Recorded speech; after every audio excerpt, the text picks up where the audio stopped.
Okay, we're going to continue on in our Father's Word. This is Exodus chapter 16, verse 7. And in the morning then ye shall see the glory of the Lord. For he that heareth your murmurings against the Lord, and what are we, that ye should murmur against us?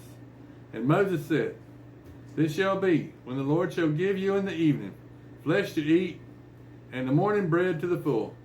For the Lord heareth your murmurings, which ye murmur against him. And what are we? Your murmurings are not against us, but against the Lord. And Moses spake unto Aaron, saying to all the congregation of the children of Israel, Come near before the Lord, for he hath heard your murmurings. And it came to pass, as Aaron spake unto the whole congregation of the children of Israel, that they looked toward the wilderness. And behold, the glory of the Lord appeared in a cloud. And the Lord spake unto Moses, saying, I have heard the murmurings of the children of Israel. Speak unto them, saying, At eve ye shall eat flesh, and in the morning ye shall be filled with bread. And ye shall know that I am the Lord your God.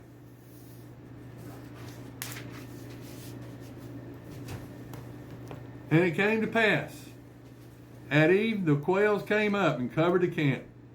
And in the morning the dew lay around about the host. And when the dew that lay was gone up, behold, upon the face of the wilderness there lay a small round thing, as small as the bare hoarfrost on the ground. And when the children of Israel saw it, they said to one another, It is manna, for they wist not what it was. And Moses said unto them, This is the bread which the Lord hath given you to eat.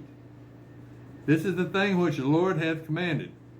Gather of it every man according to his eating, an omer for every man according to the number of your persons. Take ye every man with them which are in his tents. And the children did so, and gathered some more, some less. And when they did meet it with an omer, they gathered much, had nothing over. And he that gathered little had no lack.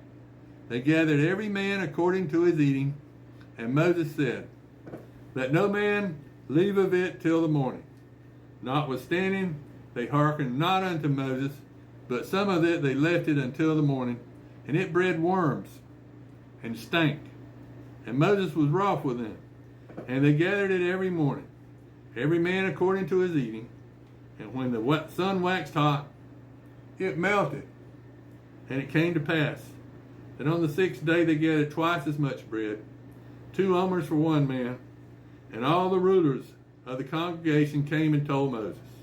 And he said unto them, This is that which the Lord hath said. Tomorrow is the rest of the holy Sabbath unto the Lord. Bake that which ye bake today, and seeth that ye will see it. That which remaineth over lay up for you, to be kept until the morning. And they laid it up until the morning, as Moses bade. And it did not stink, neither was there any worm therein. And Moses said, Eat that today, for today is a Sabbath unto the Lord. Today ye shall not find it in the field. 6 days ye shall gather it, but on the 7th day, which is a Sabbath, in it there shall be gone.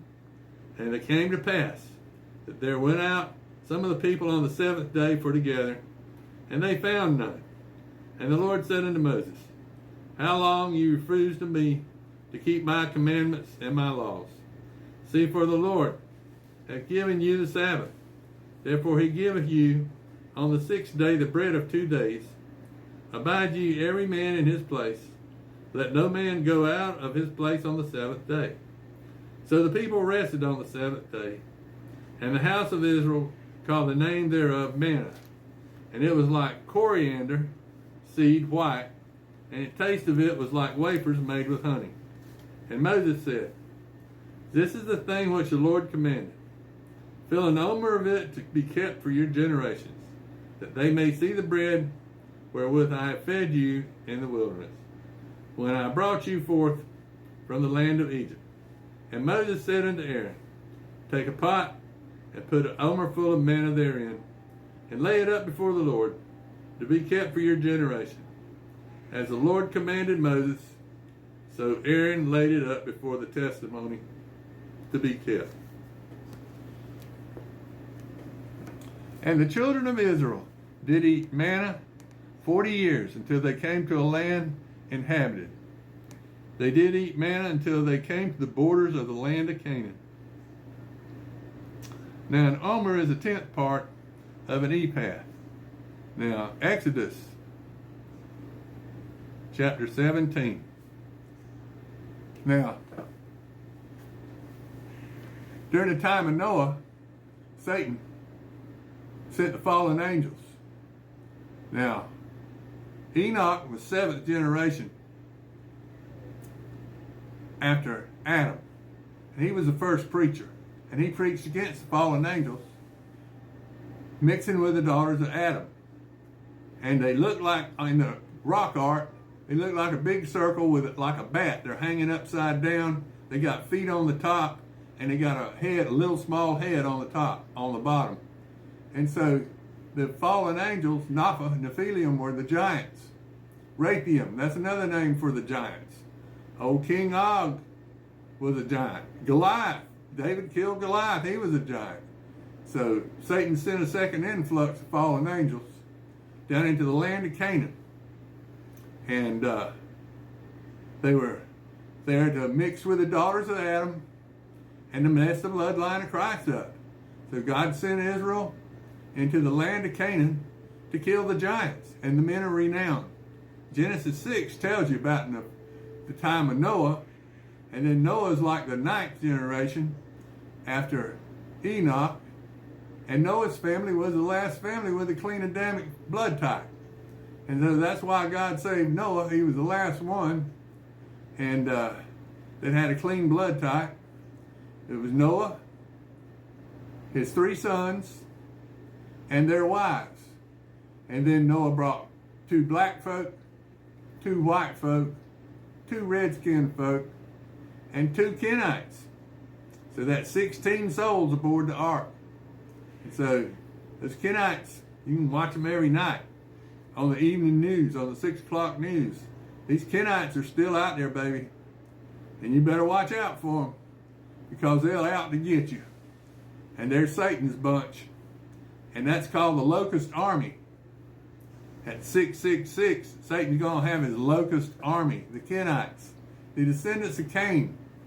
They're going to go over there to Jerusalem to help Satan. He's going to have his Locust Army.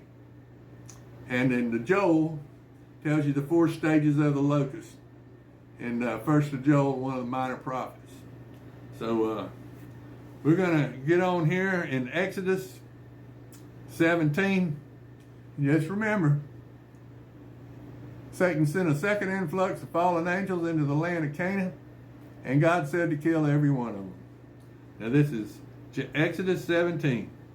And all the congregation of the children of Israel journeyed from the wilderness of Sin after their journeys according to the commandments of the Lord, and pitched in Rephidim. And there was no water for people to drink. Wherefore the people did chide with Moses and said, Give us water that we may drink. And Moses said unto them, Why chide you with me? Wherefore you tempt the Lord? And the people thirsted there for water. And the people murmured against Moses, And wherefore is it thou hast brought us up out of Egypt, to kill us and our children and our cattle with thirst? And Moses cried unto the Lord, saying, What I shall do with this people? They are almost ready to stone me. And the Lord said unto Moses, Go on before the people, and take with thee on the elders of Israel, and thy rod, wherefore thou smotest the river, take in thy hand and go. Behold, I will stand before thee there upon the rock of Horeb, and thou shalt smite the rock, and there shall come water out of it, that people may drink. And Moses did so in the sight of the elders of Israel. And he called the name of the place Massah and Meribah, because of the chiding of the children of Israel, and because they tempted the Lord, saying, Is the Lord not among us? And they came up Amalek, and fought with Israel in Rephidim. And Moses said unto Joshua, Choose us out men and go, fight with Amalek. Tomorrow I will stand on top of the hill with the rod of God in my hand. So Joshua did as Moses had said to him, and fought with Amalek. And Moses, Aaron, and Hur went up to the top of the hill. And it came to pass, when Moses held up his hand